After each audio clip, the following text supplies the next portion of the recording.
How many pairs of pants do you have? So it's a question not easily answered. Would you trust Jesus enough to carry you beyond Pluto in your life? Would you trust Jesus enough to step out of the boat and onto the water? What would you think? I'm good. Thank you. What would it take for you? If you want to be specific with you personally, you can, or if you want to be more generalized because it's safer maybe. What would it take for you to step out of the boat and start thriving with Jesus out in the unknown, out in the uncharted expanse, out in the doing things where it's just supernatural, above natural? What would it take to get you out there? What do you think?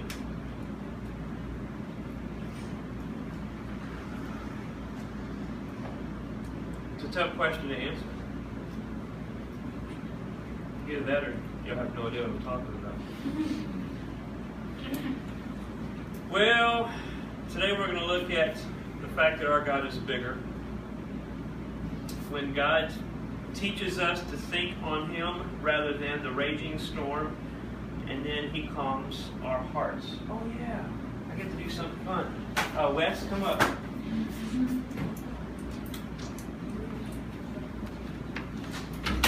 Let's see. Stand right there. Scoot up a little bit. To your left. Don't step on my bag. Up, forward. Okay, hold this. Let's see.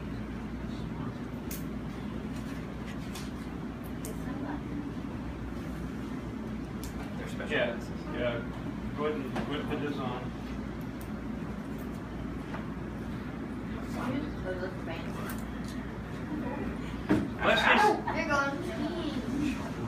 Wesley is not going skiing. Do you think you can fit these? Here, put these on. Put your hand on your face. Yeah, put this on. Oh, maybe not. No. How did you move that? I don't know how to do it. I am down fun. Am I doing this right way? Good. I don't know how to do this, dude. I'm stupid. Like this. I just get on my hands and knees. Yeah, turn this on. That'll be 0. Okay. This is your altimeter. Do this. So how long do you have left? Yeah, it tells you how. That is if I don't have a pair. How far it takes for you to do splat. All right. Let's see. We're missing your helmet, and I couldn't really carry that in the plane. He's got his goggles. He's got his altimeter. He's got his gloves. Gloves are important. Gloves are good to have. I have a helmet, but I couldn't, I didn't want to bring it on the plane. But this is a sticker on the back of the helmet. Can you read that to everyone? Read the first couple of lines. Danger. You are participating in a dangerous sport. Right. This helmet serves no protective purpose and is not intended to provide any protection from any head, brain, neck, or facial. There you go. So that's what it says. That's what it says on the helmet. Let's see. So when Tim has a helmet, goggles are important because you're falling at 120 miles an hour, and that's a lot of wind going to your eyes. You want to protect your eyes. You're just doing this all the way down. It's just not fun. You can't see anything. You want to be able to see because you need to see your altimeter. Okay, and that's very important. Gloves are you don't have to have, but it's nice to have. I've heard of people ripping off fingers, and well, we won't talk about that. What's missing though? Parachute? Oh yeah, it's parachute. I don't have a parachute with me. I couldn't bring that on the plane either. I don't really own one yet either because they cost thousands of dollars and I'm saving up. So let's pretend this is your parachute. All right, just put that on. Oh wait, we gotta do gear check first. Okay, so this is our parachute. Let's pretend let's see. On this side, we have 3 rings. We need to make sure these 3 rings are connected right. Then we need to make sure our straps are not twisted over on this side. We need to make sure our AAD, which is our altitude activation device, means if he gets knocked out and he's falling and is not awake to pull his cord, this automatically releases your reserve chute. Let's see, got to make sure all the buckles are nice and secure. And on a parachute rig, you also have leg straps that come across here. Those are nice to have. If you didn't have it, this thing would slide off and this doesn't end pretty. So you want to check your leg straps. Turn it over this way. You want to check your reserve pin. These are pins that look like this. This actually saves your life when you're skydiving. Want to make sure your reserve pin is seated.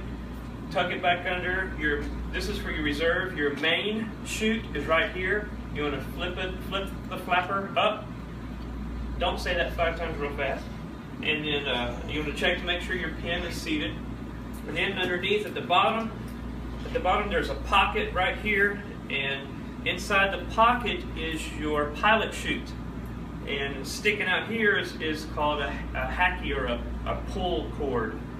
We call it a hacky because it's a hacky, like a hacky sack. You ever play hacky sack? You know, hacky sack? Okay, it's a hacky. So when he reaches a certain altitude, he pulls the cord, and the cord pulls out. He pulls the hacky. The hacky pulls out a cord, and the cord pulls out a pilot chute. Put that on. The pilot chute. You're falling at how fast? 120 miles an hour.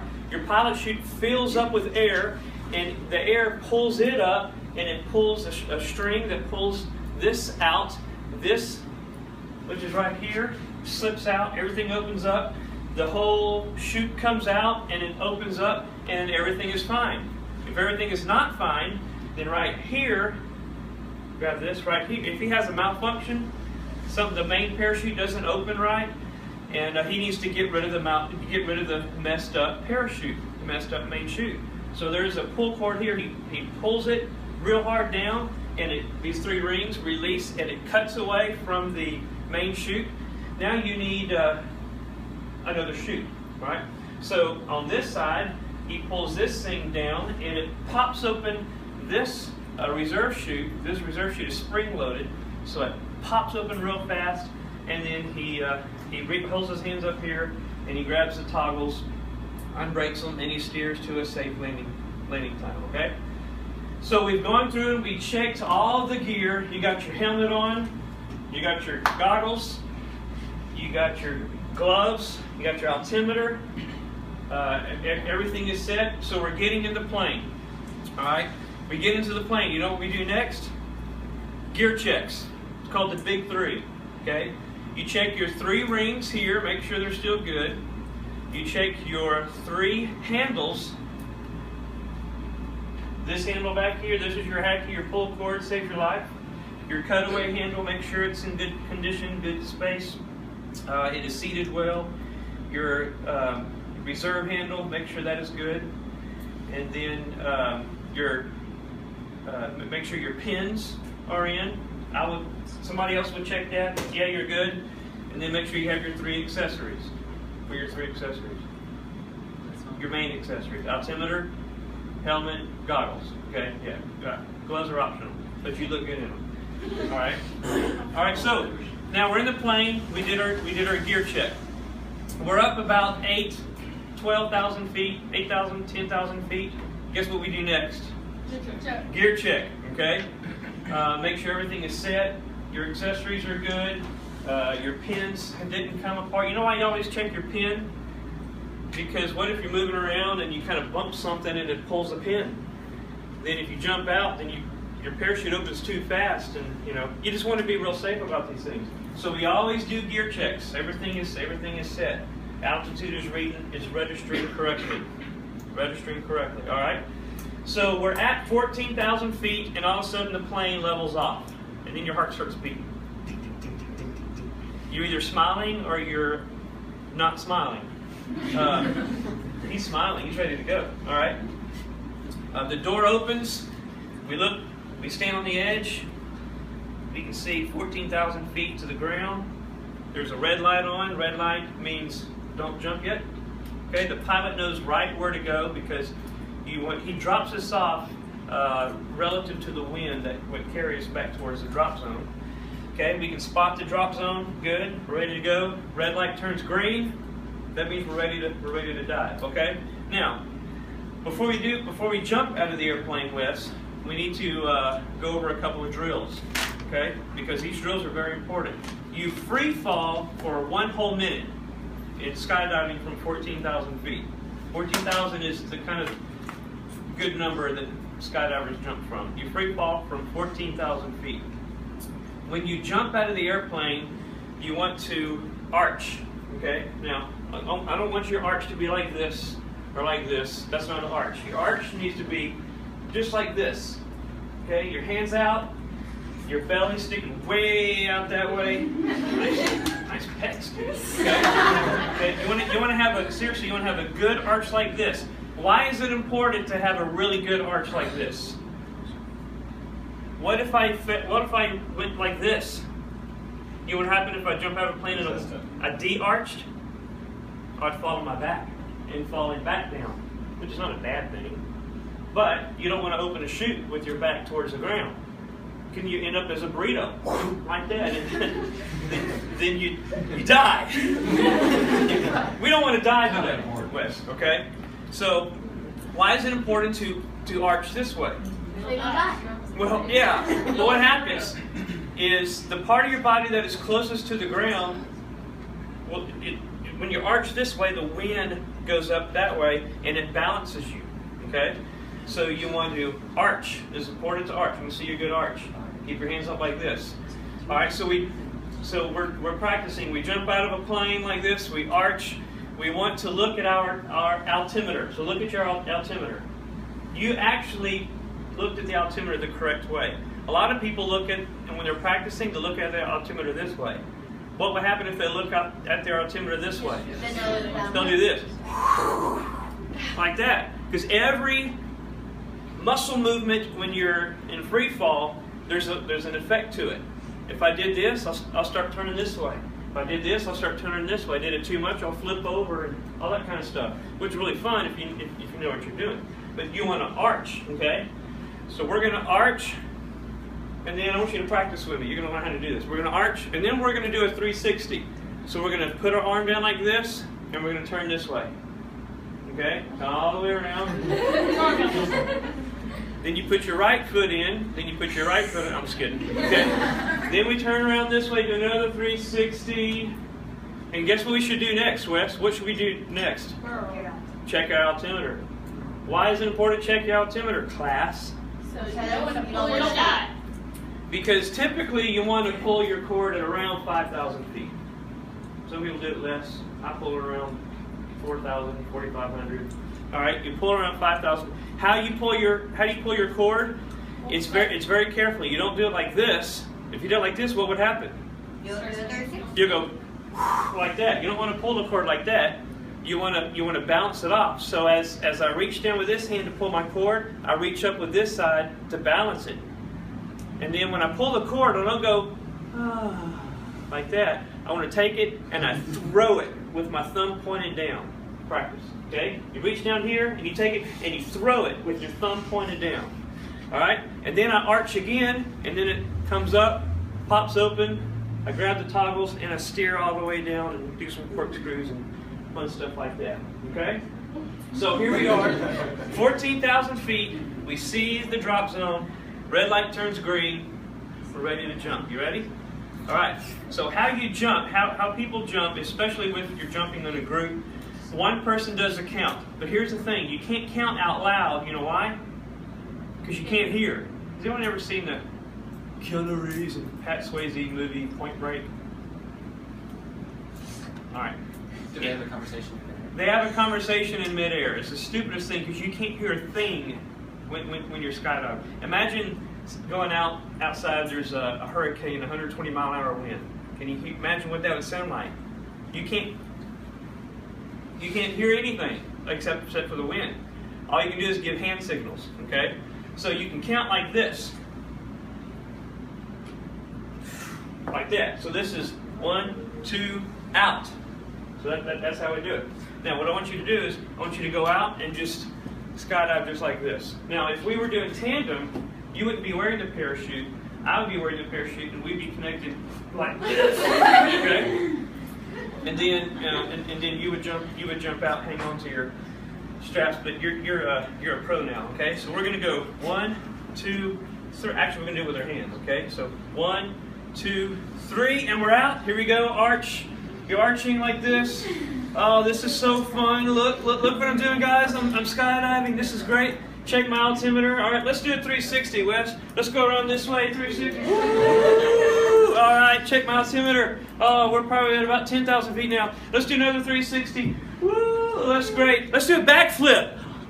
No, not yet. Okay, okay, check our altimeter about 8,000 feet. Let me turn to you. No, you should say, let me turn to you and let's dock. Let's dock like this. Oh, this is cool. All right, let's kind of do some little flips around this way. Let's do it 360 like this and then re-dock. Spin. Okay, good. Let's do another 360 this way and re-dock.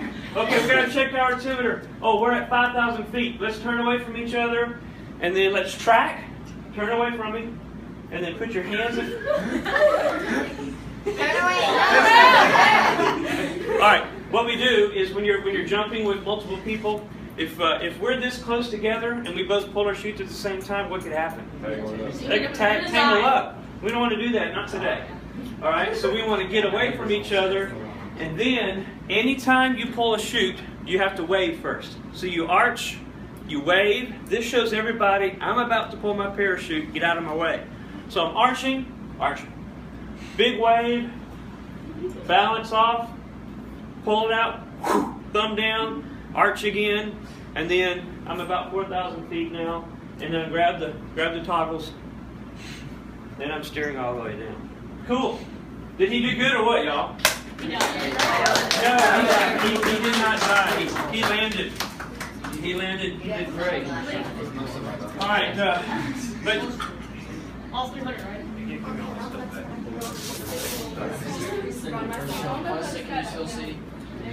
can just take it off. Just take it off. Put it on there.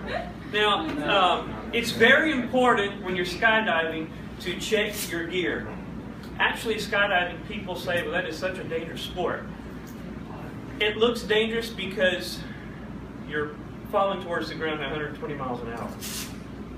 But actually, the likelihood of somebody getting hurt driving in their car to the drop zone is a higher percentage than somebody getting hurt skydiving, because we check everything over and over and over, and everybody checks together, and we keep each other safe, and we work together, and we train really hard on how we do these things. Do you know what the hardest thing about skydiving is? The ground. But do you know how to have a successful skydive? I'll give you the key right here. Here's the #1 key on how to have a successful skydive. After all these gear checks, after the warning label on the helmet, after making sure your altitude thing works, you got your accessories, everything works right, your pin is seated, your handles are where they're supposed to be. After all of those warnings and training, the malfunctions and how to get out of them, the way to have a completely successful skydive is to relax. That's the hardest thing for people to do. When I went through my student training, I didn't learn how to relax until my 8th or 9th solo jump. So my first solo jump, I was like this. You know, and you can't talk to each other, so your instructor does hand signals. And the hand signal that I got more than any other was this right here. You know what this means? Everybody do this right now. You know what this means? Relax. Relax. This would be tense. You're tense, Jeff. Relax. So if we're in the air and I'm doing all this, my instructor will look at me and you go, I'm like, oh yeah. And when I relax, I have a great arch, and all of a sudden, about my 8th or 9th jump, it clicked. And I would dive out, and I would just relax, and I would have a perfect exit and a perfect arch and the funnest skydive. And every jump gets funner and funner because I'm learning how to relax. I went about 4 weeks without skydiving once, and it's, I mean, if you don't keep skydiving, you kind of lose it. So my first jump, I was a little tense. I thought, oh yeah, I got to relax and arch.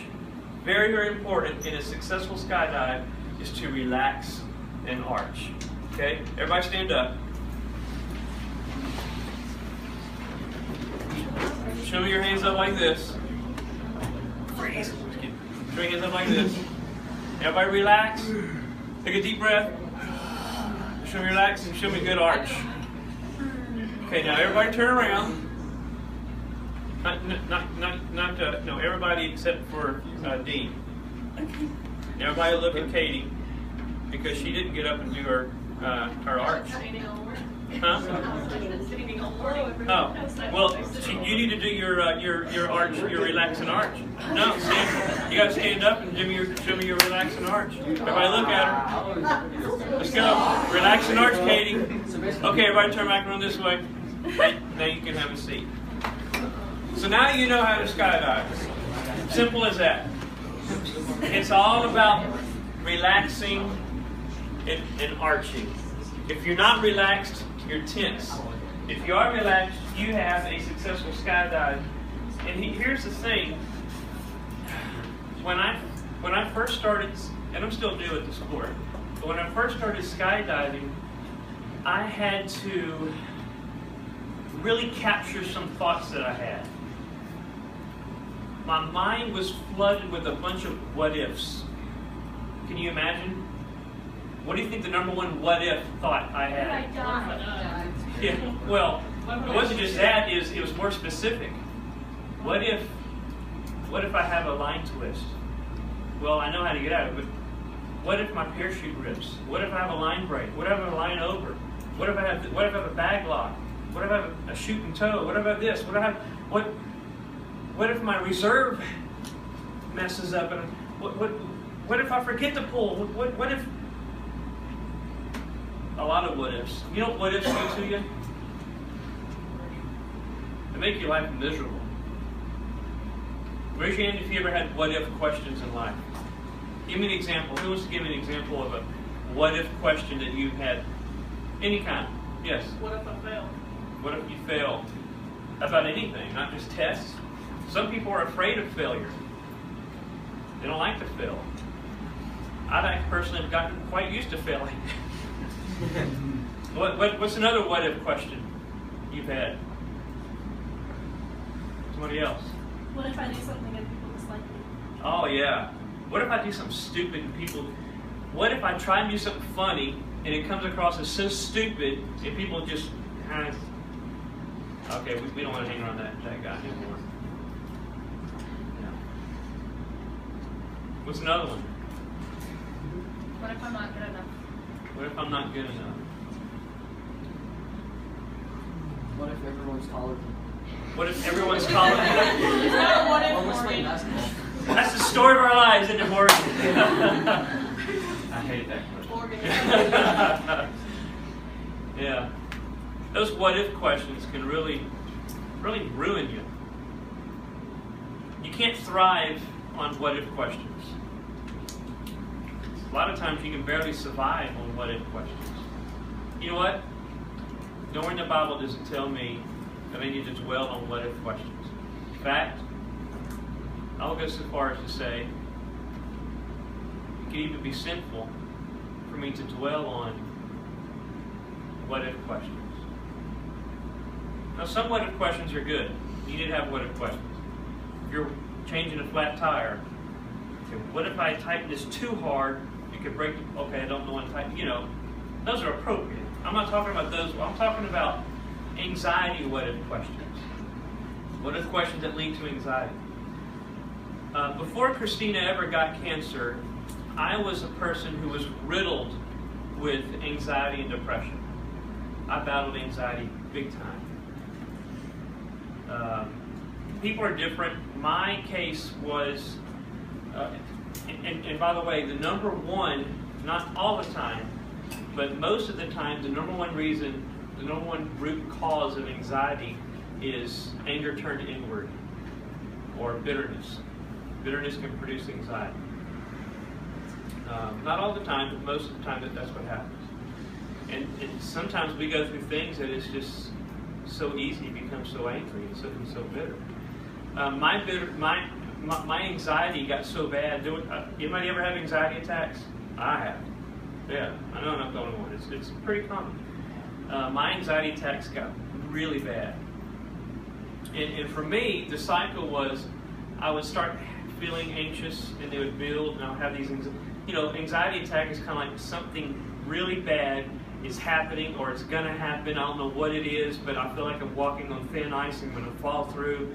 I'm just scared. I'm just anxious. I can't function. I can't live right. This is not right. And sometimes, there was one time where in my walk-in closet, I was on the floor and every muscle in my body was tense and I was just going back and forth. It's just horrible. This is just bad. It just got so bad. Well, for me, my cycle was I would start with anxiety and I would try and keep my head above the water, and just try and stay out of this. And I just got so tired of fighting and I would just give up and I would sink down into depression for months. And I'd be severely depressed, clinically depressed. I was on medication for a while. And it just got worse and worse. And to make a long story short, I started learning one of the biggest truths from God's Word that has saved me.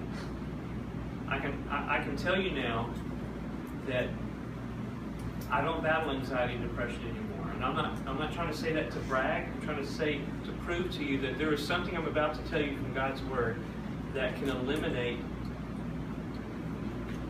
fear, can eliminate doubt, can eliminate bitterness, can eliminate anxiety and depression.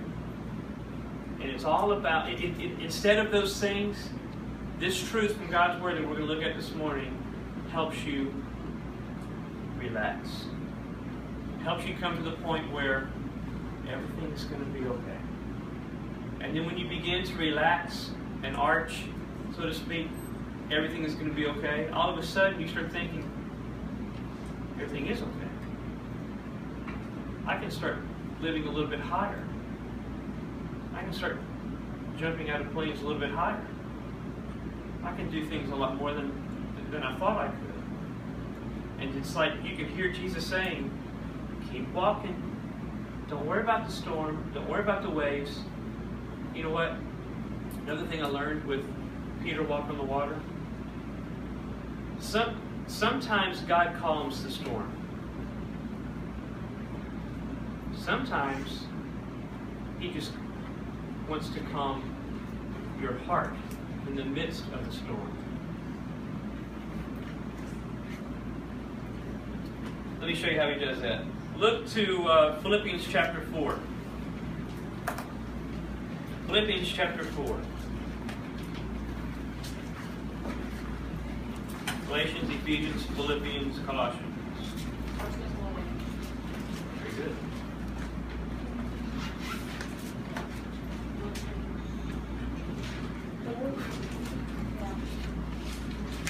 Let's look and see what would it take for me to eliminate this fear, this doubt, this anxiety, this depression, this misery, and replace it with an incredible amount of joy and peace and even a sense of adventure and thrill and excitement. In other words, how do I thrive and not just survive? Well, a really powerful part is found in Philippians chapter 4, verses 6 and 7. It says, do not be anxious about anything. Now, I used to read that and go, oh my goodness, come on. Paul, you wrote it wrong. Guys and girls, one day you'll grow up. Girls, listen to me. One day you'll grow up, and if God wills, you'll get married. And you'll start experiencing certain emotions that women do, and you'll feel sad for no reason at all, because that's what you women do. You'll read a book only because it makes you cry, because that's what women do. You enjoy crying. And you'll be sad, and then your husband will not like the fact that you're crying and sad for no reason at all. And he'll just look to you and go, well, just stop feeling that way. Just don't feel that way. Or you'll be mad. You'll be mad at something, and your husband will go, well, what's wrong? And your response will most likely be, nothing. Because that's what you women do. And you'll be angry, and your husband will say, well, just don't feel that way. What would that make you feel? That would just make it worse. Don't feel that way. All right, guys, let me talk to you for a second. Do you think it's possible for you to change your feelings? Change your feelings. You know, there's this way of thinking that guys aren't in touch with their feelings.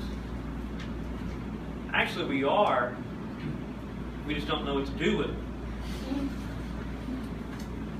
But guys do have feelings. We have fear. We have sadness. We have anger. But when you're angry, can you change your feelings? Can you control your feelings? Raise your hand if you can control your feelings. Actually, you're right. You can't directly. But you can change your feelings, and we're going to look and see why. But, he says, do not be anxious about anything. Okay, my next question is, okay, how do I do that? Because anxiety is like a feeling, okay? Do not be anxious about anything, but in everything by prayer and petition with thanksgiving, present your request to God. I like that phrase, with thanksgiving. It's very interesting that Paul put here, don't be anxious, pray to God, and be thankful. Do you know how to eliminate anxiety? It's by being thankful. It starts with being thankful. I used to pray, God, help me to have a great day today. I got this test, or I gotta talk to my friend who's mad at me, or I got this, or I got that. Help this just to go well, And then, with my daughter having cancer, God, please do this, or please do that. I started praying differently.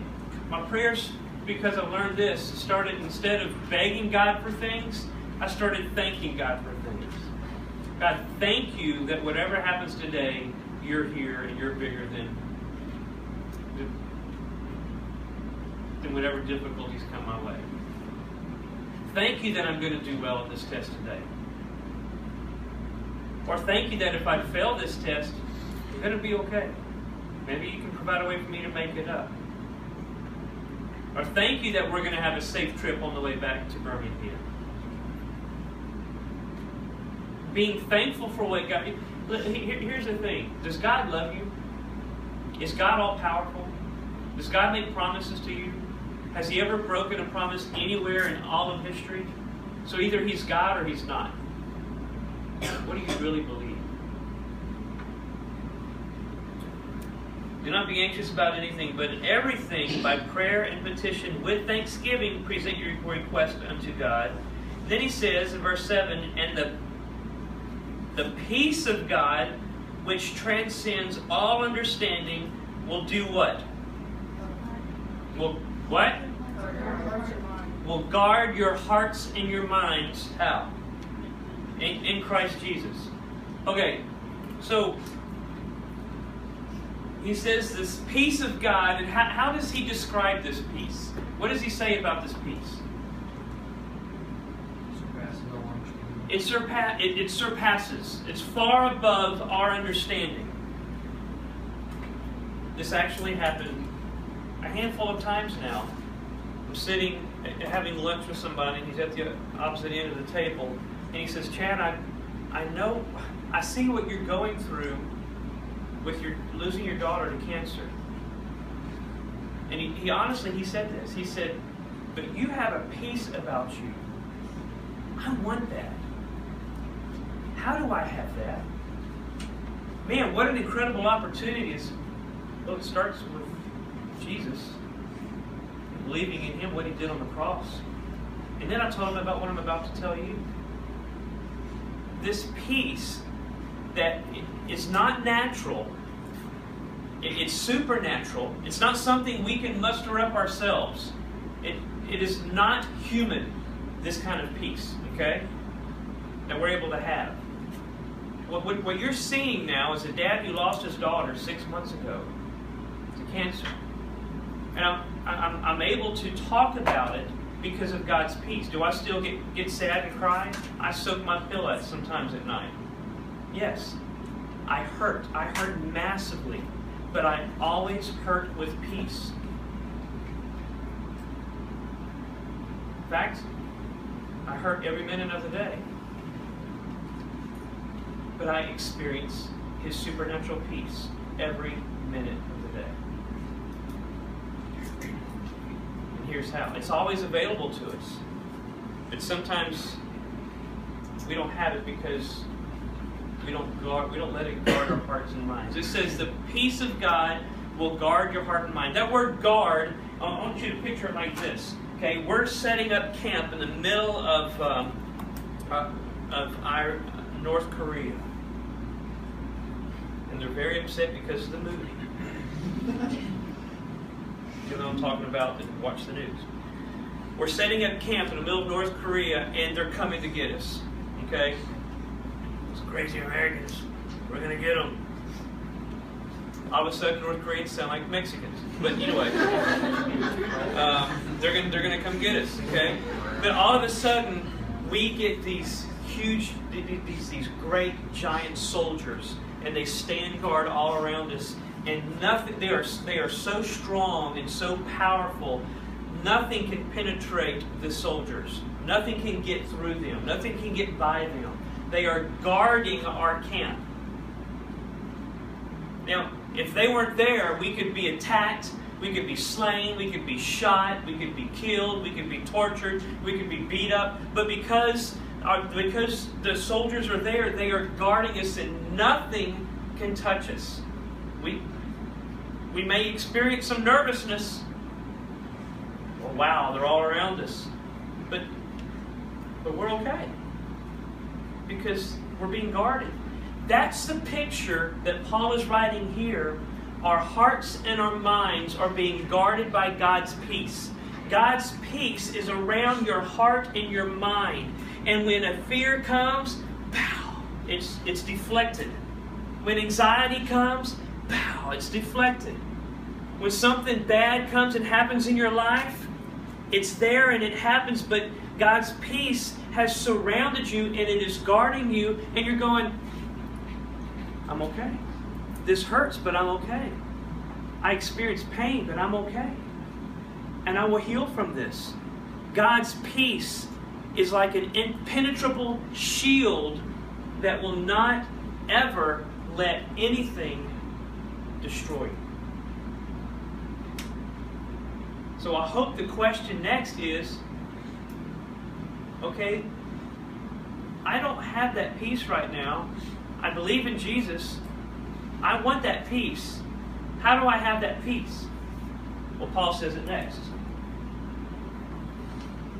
He says in verse 8, finally, brothers and sisters too, he says, whatever is true, whatever is noble, whatever is right, whatever is pure, whatever is lovely, whatever is admirable, if anything is excellent or praiseworthy, what you should do with them? What? Think. Think about these things. What causes you to think about things? This is very, very, very, very, very simple, okay? Not a complex question, simple answer. What causes you to think about things? How do you begin thinking about things? Huh? With your brain, but you read. What? When you hear or read or... Exactly. When you read something, you think about it. When you hear something, you think about it. When you experience or feel something, you think about it. Mainly it's because of what you hear and what you see. That is how you think about certain things. And what Paul says, let me finish with it. Whatever you have learned or received in verse 9 or heard from me, Just exactly what Isaiah says. Whatever you have learned or received or heard from me or seen in me, put these into practice, and the God of peace will be with you. So how do you have this impenetrable shield called God's supernatural peace guarding? It's guarding you. It's interesting. It says it guards your heart and your mind. Your heart is the seat of your emotions. Your mind causes emotions. Your heart, y'all look at me. I know it's painful to do it anyway. Your heart is the seat of your emotions. Your mind causes your emotions. I'm a firm believer in the fact that our feelings always follows our thoughts. You feel what you think about the most. If you think on those crazy, scary what-ifs, your feelings will follow suit. You will have more fear, and you will have less peace. Your peace, that shield, will begin to dissipate.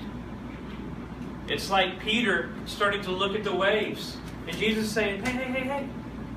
And Peter said, well, wait. No. Ah! You know, and Jesus saying, you have little faith. Why did you doubt? Your peace left you because your mind was on something else other than me and my truth and my promises. Whatever is true, you got to read truth. You got to be around truth. Jesus is truth. God's word is truth. Godly friends help you think on truth. Your inner circle of friends have got to be friends who know the truth. Whatever is noble, whatever is lovely, whatever is praiseworthy.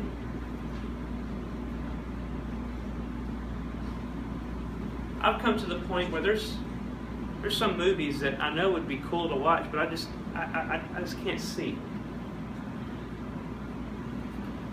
Because it's just not true. Or it's too negative. Or it's too violent. I used to listen to a lot of talk radio. And I can't listen to a lot of it because it's so negative. I used to be a negative person. Well, a lot more than I am now. Because I used to think about negative things. I used to wonder about negative things. And now I've gotten to where I've had to unfriend certain people on Facebook because all they do is tell me negative things. I've had to confront a couple of friends. Confront's a strong word. I've had to tell a couple of friends that they would make comments like, I'm trying to remember the words they use. You know, my daughter dies and they're trying, they mean well, but they'll say, hey, your life's going to be really, really rough now. Forevermore, you're never going to get over this, and you're just going to experience nothing but pain and heartache. And they're trying to just sympathize with me, you know, but they're so negative. What happens when we think about negative things? We become negative people, and we become miserable. But Paul says, think about truth. Think about the noble things, the positive things, the right things, the pure things. Think about pure things. What do you think is the opposite of pure? What's the opposite of purity? What comes to mind? Impurity. Give me some examples of things that are impure. Humans? What? Humans? Things that humans do? Pornography is impure. If we think and look at pornography, we become impure, and you can't thrive and be impure and think about impurity at the same time. Some of the songs we listen to, I love the tune and I love the band, but there's one song I just got to take out of my iTunes because it's too impure. Sometimes we have to do that. certain television shows. I enjoy watching through the whole season, but it's just getting worse and worse and worse in impurity. But it's funny. But it's just so fun. It's just so funny. But it's impure. And Paul says, actually God says, that if you think about impurity, you can't thrive. You can't. That peace starts to dissipate. Purity produces peace. And peace. A believer in Jesus Christ who is shielded by God's perfect peace is indestructible. Becomes invincible. Whatever is lovely, whatever is admirable, think about such things. The guys were talking last night. Wes made a really, really cool comment. Was it purple elephants? Is that what you said? Or purple something? Yeah. Purple elephants? How did you say it? Don't think about purple elephants. All right, you ready? Don't think about purple elephants. Go. So what are you thinking about? Purple elephants. Purple elephants. See? Well, wait a minute. Well, this isn't right. If my feelings follows my thoughts, and my feelings are negative and miserable and fearful and doubtful and just all of this bad stuff, but my feelings follow my thoughts, what do you think I need to do to change my feelings? Come on. How do I change my feelings? If my feelings follows my thoughts, how do I change my feelings?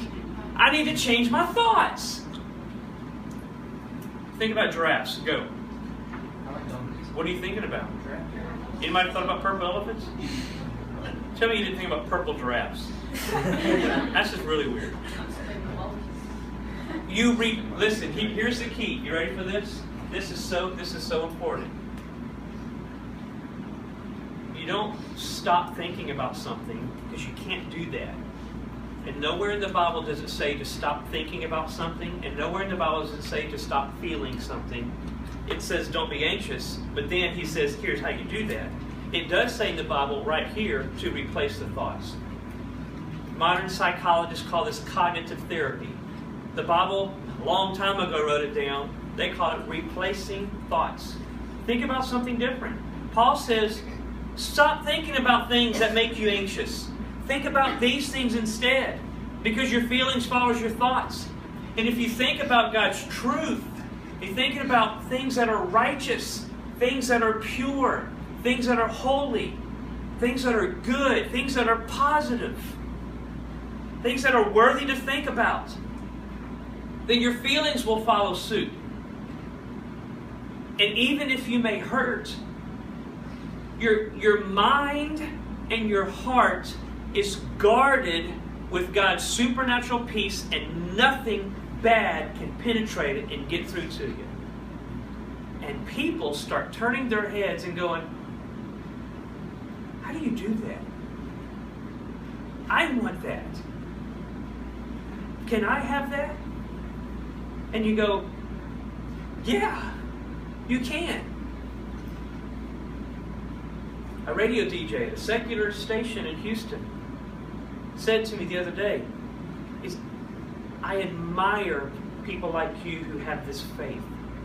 I wish I could have that. My response is, you can. You can have this faith.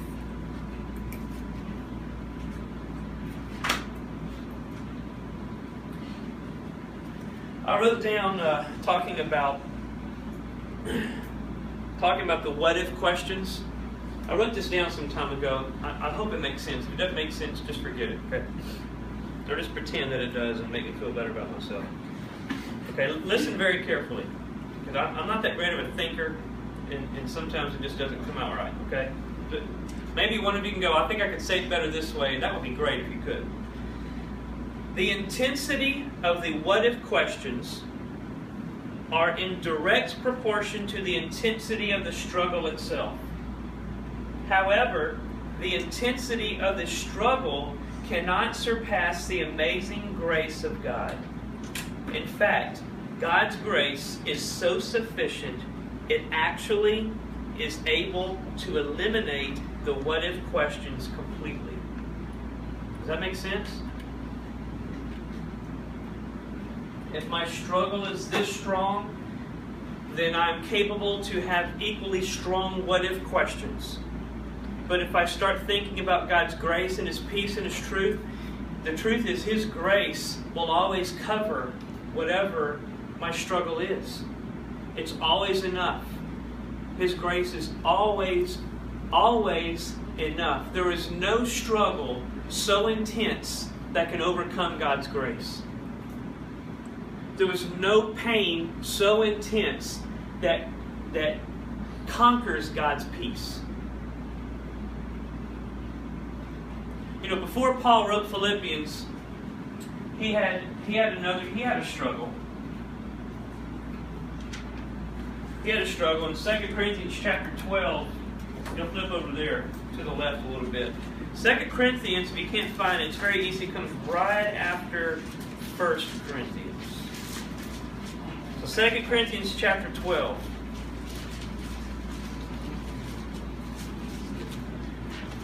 Okay, Paul just saw something incredible. He was just brought up to what he calls the third heaven, and he heard this, he saw things, and he heard the language of heaven, whatever that is. It's probably Pig Latin, but he heard the language of heaven, whatever that is, and it was just so immensely incredible. And I'm sure he would be, I know I would be, he would be tempted, listen, to come back down to earth and get, guys, you got to see, let me tell you what I just saw. Let me tell you what God allowed me to see. I bet you've never seen what heaven really looks like.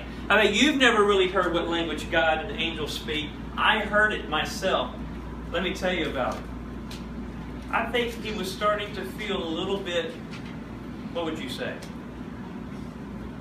Cocky, arrogant, conceited, prideful. A lot of words. Well, look at verse 7. 2 Corinthians 12:7. To keep me from becoming conceited, you awake? Yeah. Because of these surpassingly great revelations, there was given me a thorn in the flesh, a messenger of Satan to torment me. 3 times I pleaded with the Lord to take it away from me, but He said to me, my grace is sufficient for you, for my power is made perfect in weakness. Therefore, I will boast all the more gladly about my weaknesses, so that Christ's power may rest in me. That is why, for Christ's sake, I delight in my weaknesses, in insults, in hardships, in persecutions, in difficulties. For when I am weak, then I am strong. In other words, Jesus took Paul way beyond Pluto, and it hurt. I don't know what the thorn in the flesh was, but it hurt. And look, when Paul said he pleaded 3 times, the idea is there is Paul begged Jesus over and over and over again, please take this away. This hurts. I don't like this. This is so painful. He probably thought that this is not fair. I'm trying to do your work anyway, and this is happening to me. I promise I won't be conceited. You ever bargained with God in the midst of your pain? I promise I won't do this again. You know, he begged Jesus, and what was Jesus' response? I got something bigger for you. I want to show you something about me that you would not be able to see unless I allowed you to go through this temporary period of pain. One of the cool pictures that Christina drew, maybe saw it on Facebook. She didn't make this up. She saw it somewhere else. But it was a word hope. Who's hope in here? Somebody named Hope. Hope. Right there. Hope. That's a beautiful name. Christina she drew the word hope. And then she drew an acronym, but each letter stands for something. HOPE. Hang on. Pain ends. Hang on. Pain ends. Jesus allowed Paul to experience this pain for a temporary period of time. And what Paul experienced next was more incredible than what he saw and experienced in that third heaven vision. God decided to show off His grace.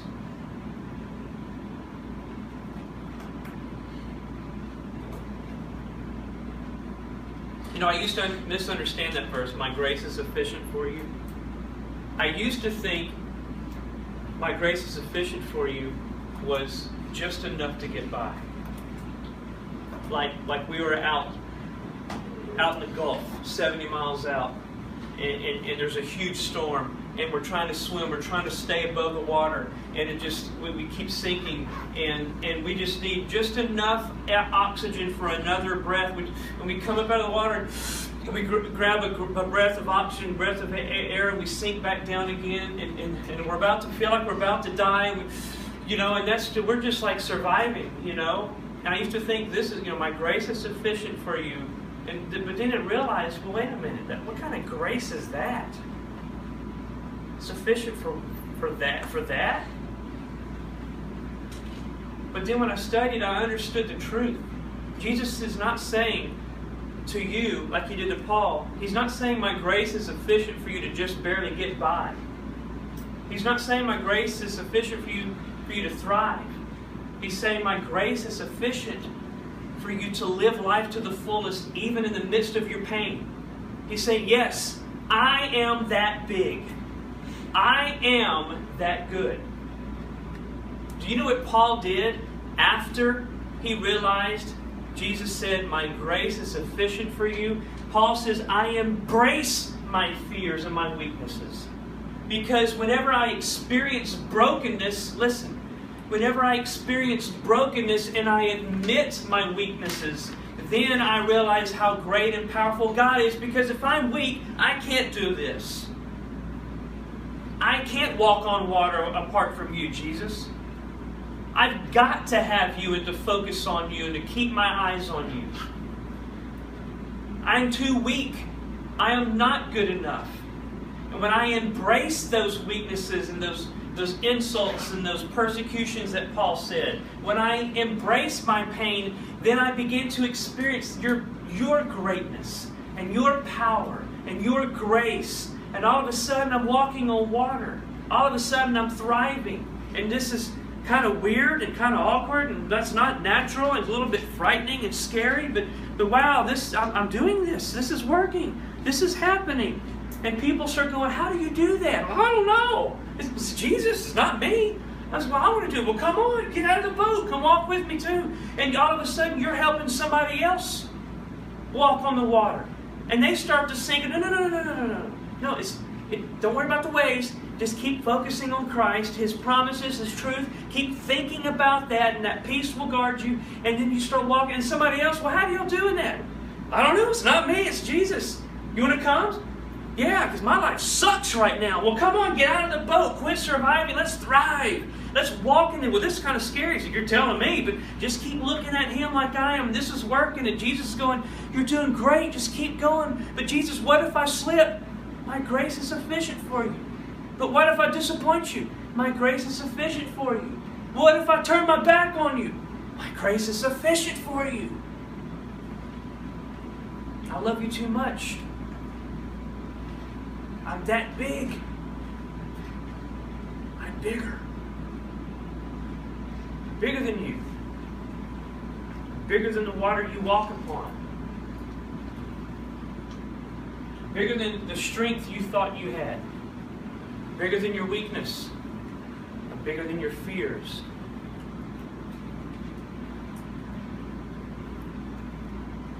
Your fear is bigger than your strength. Especially your worst fear. My daughter dying of cancer is much bigger than my strength. But I found out that my God is bigger than my worst fear. And I'm walking on His grace because His peace is guarding me. He's guarding my thoughts. If I have a negative thought, and I do, if I had a sinful thought, and I do, I'm learning to replace it. No. I keep my eyes on Jesus. I got to think on His truth. Either He's God or He's not. Either He's with me or He's not. Either He's got this or He doesn't. Either He's powerful or He's not. Either He's lying to me or He's not. He's telling me the truth.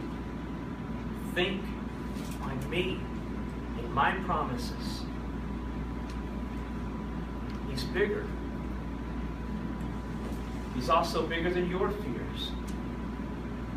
He's bigger than the pasts that you're ashamed of. He's bigger than your addictions. He's bigger than your pain. He's bigger than the what-ifs. He's bigger than your worst fears. Our God is bigger. You like my shirt? There's a lady somewhere in Birmingham. I've never met her, just friends on Facebook. She sent my wife and I this shirt. And her name is Rachel Shannyfelt, I believe. She's battling cancer. She started this movement, God is Bigger. Not for her name's sake. She wants people to see our God is bigger. He's bigger. But what if this happens? What if my fears come true? Chad, I hear what you're saying, but my fears could still come true. Yours did. What if mine does?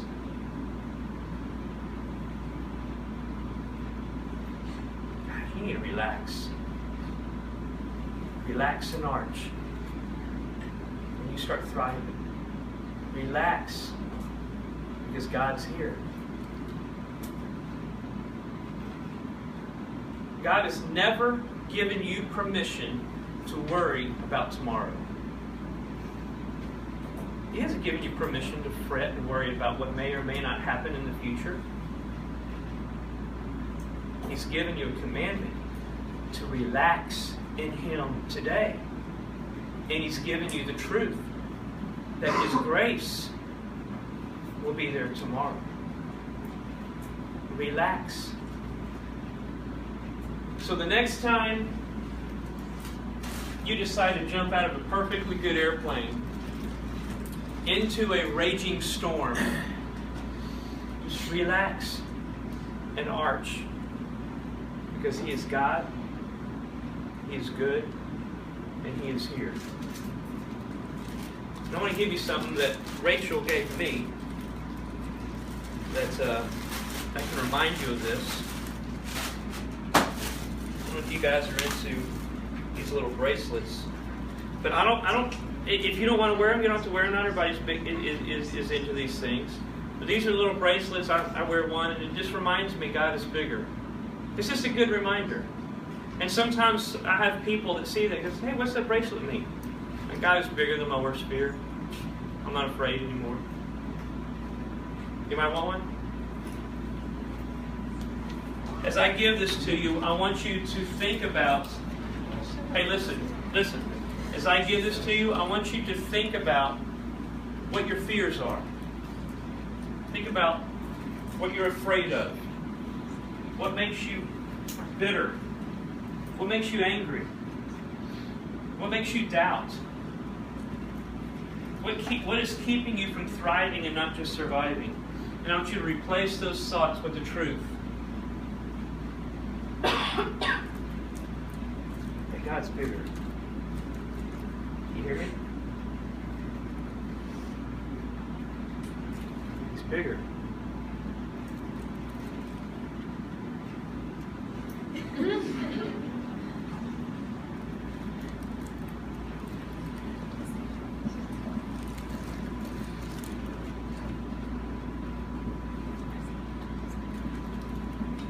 Are you thinking about it?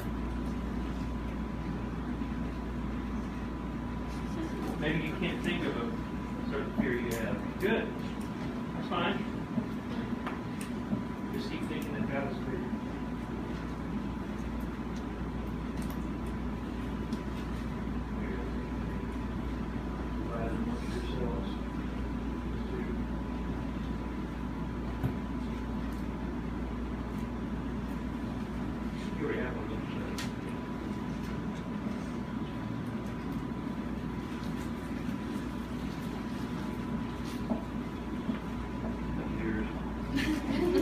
5-second rule.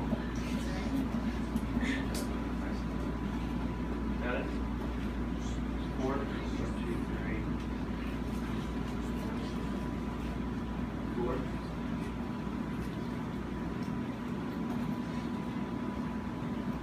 Y'all got one? I got a few more here. If later, if you want to take some, give them to friends or family. That's what they're for. So that's how you thrive, not just survive. It's what you think about. Paul says to take every thought captive. You can't control your thoughts. When you do that, your feelings follow. You can relax and know that God's got this, and you can walk on water. You going to close us in prayer, Wes? Sure.